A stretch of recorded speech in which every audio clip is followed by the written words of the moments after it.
Hello guys, so for today's video, share ko sa inyo yung experience ko bakit hindi ko nire-recommend yung direct hire na pag-up level. So, I am a registered nurse and I'm planning to go abroad, so specifically sa Ireland. So, yun. So, ano nga ba yung mga reason ko bakit hindi ko nire-recommend itong direct hiring? So, discuss natin ito guys. So, number one, walang nag-guide sa inyo. So, during your process, from permit processing, yung tinatawag natin na typical working scheme. So, walang nag-guide sa... Minsan may mga agency na kayo yung pinapa-upload nila. So, anong magiging dagdag doon? Gastos. So, which is AWS is worth 150 euro.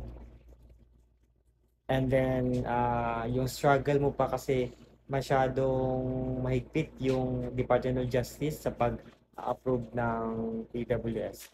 Based on my experience, nung nag-apply ako sa agency ko sa Ireland, sila na yung nag-process ng AWS ko, and then sila din nagbayad ng RCSI, which is the exam worth 150,000 pesos kung worth dito sa atin. So hindi ko binayaran yun. So RCSI, then sa sa AWS, and then yun na nga, after nun, during my application sa visa, so before nun i-apply mo yun AVATS, mag-apply ka ng AVATS. So walang proper guidance from the agency kasi hindi nila alam yung process pag mga direct hire, yung mga employer, BCL sila. So hindi ka mag-guide nga ng maayos, unlike kung may agency ka dito sa Pinas, sila mismo yung mag-guide sa inyo. May mga copies sila na kung paano mag-apply doon ng tama, step by step. So ayun, then after, yung ginawa ko dahil wala akong agency dito, so at saka may mga kakilala din na nag-apply na, so yun, tanong lang ako ng tanong kung paano, and then binigyan din ako ng mga copy nila, yung sa agency nila, kung ano yung binigay sa kanila ng mga guide para mag-apply sa AVAT sa visa application. Tapos, so yung mga kasama ko na may mga agency dito sa Pinas, alam mo, after 1 to 2 days, nagpa-process na sila ng kanilang mga PIDOS, medical, at saka ready na for yun, yung kanilang mga seminar, online seminar. Samantalang kami na wala, doon ko pa nalaman na after ng visa processing na hindi pala kami basta-basta makaka-process ng PIDOS at saka para makakuha ng OBC. So doon ko nalaman na ganun pala kahirap yung polo verification. So dahil doon kami na step. So na may visa na ako, dumating ang visa ko after 7 weeks. After 7 weeks pag-apply ko, dumating siya.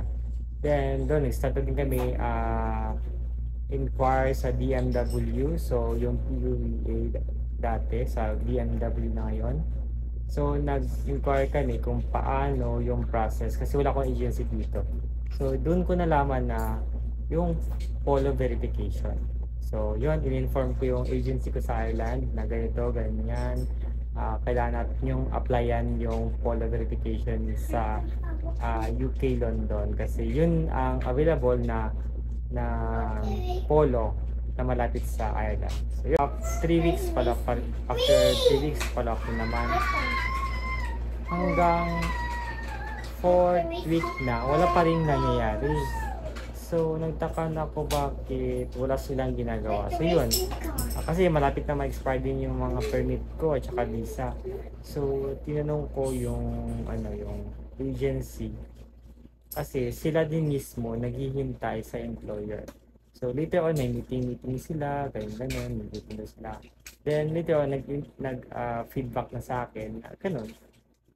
Sabi ni employer medyo complicated daw yung process. Saka, yun, ang conclusion niya, hindi na nila i-proceed yung polo verification, which is kailangan namin. Hindi kami makakaalis ng immigration pag wala kaming OEC at saka polo verified contract. So, useless yung processing namin pag walang ganun. So, yun ang hindi masyadong nakuha ng agency namin, employer, dahil doon sa polo verification. So, ano kaya yung So, marami akong naiisip bakit hindi nila i-proceed. So, actually, madali lang yung requirements. So, yung naisip ko is baka ayaw nila sagutin yung plane ticket, which is pinag-usapan namin sa amin yung plane ticket. But in terms na upon checking ng polo, pag mag-check yung polo sa contract, dapat kasali yung ticket na babayaran ng employer. But sa agency namin hindi. Kami ang magbabayad. Which is okay lang sa akin kasi sige lang, at least makalis, okay lang. Balik tayo dun sa reason bakit ayaw kong i-recommend yung direct hire. So, aside from that, kailangan mong mag-research, kailangan mong manood ng maraming YouTubes kung paano yung ganito, kung paano yung ganyan. So, kung wala kang research, mahihirapan ka kasi maraming kailangan gawin na kailangan mong tanungin. Lalo na maganda kung merong mga page, may mga GC. So, very advantage yun. Nakakatulong yun sa pag-process para hindi ka magkakamali sa ginagawa mo para makuha mo yung goal mo. Kung kayo, may mga visa na kayo, so wag mo na kayong mag-celebrate kasi gaya ko, may visa na. Actually, hindi naman ako nag-celebrate.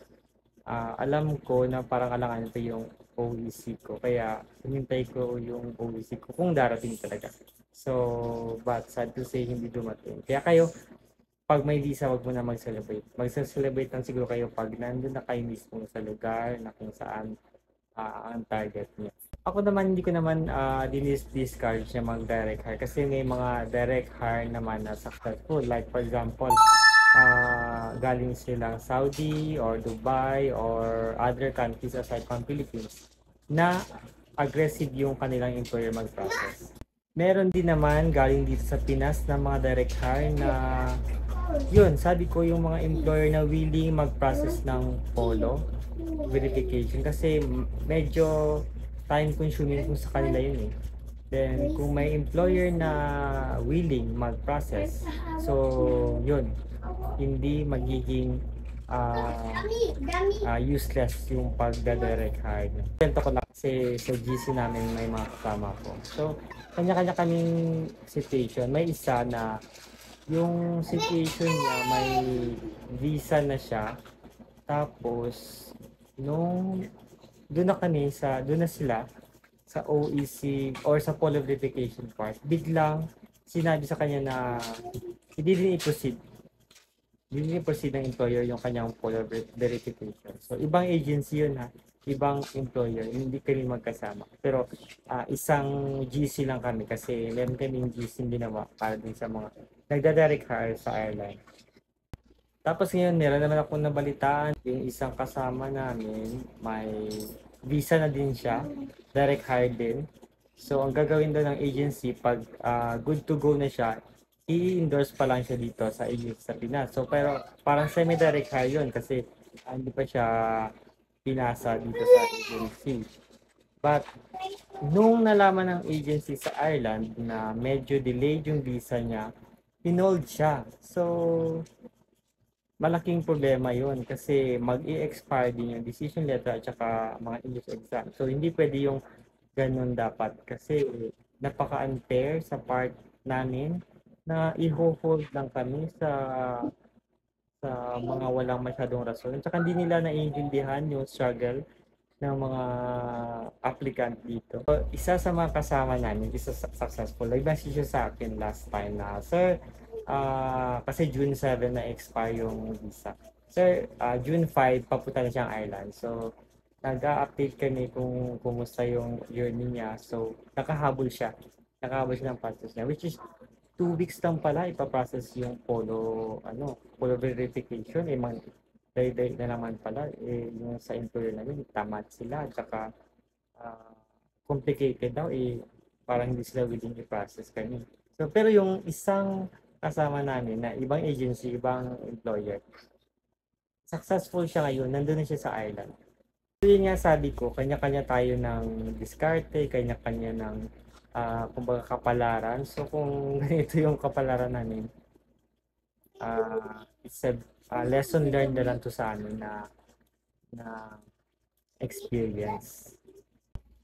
Kaya yun, hindi ko talaga i-recommend yung direct hire. Stressful masyado, sayang yung oras. Saka kahit alam mo nandun ka na sa dulo, pag ang employer hindi willing, walang useless lahat-lahat. So disclaimer lang, this is based on my experience. So sa iba na nagda-direct hire successful, good, congrats sa inyo. So kami yung natamaan ng employer na hindi willing at saka hindi sila ganun ka-dedicated sa kanilang goal. So, if gusto niyo malaman yung mga agency na yun, so pwede niyo akong i-message or just PM me sa kanya. PM niyo ako sa aking Facebook page or dito, comment down below. I hope may na-learn kayo sa video na ito kasi gusto ko siyang i-share kasi hindi lahat nakaka-experience ng ganito at saka hindi lahat alam na may ganitong nangyayari sa application going abroad. Sana mga DMW officials masosolve nyo din yung ganito mga issue na although alam ko strict talaga ang immigration, sana may mga consideration with regards dito sa mga ganitong policies sa mga OEC kasi alam naman namin na legit yung employer namin pero kailangan lang talaga nila mag-comply, so doon kami na-fail. Okay, so thank you very much for watching my vlog. So please subscribe to my channel and please like and share.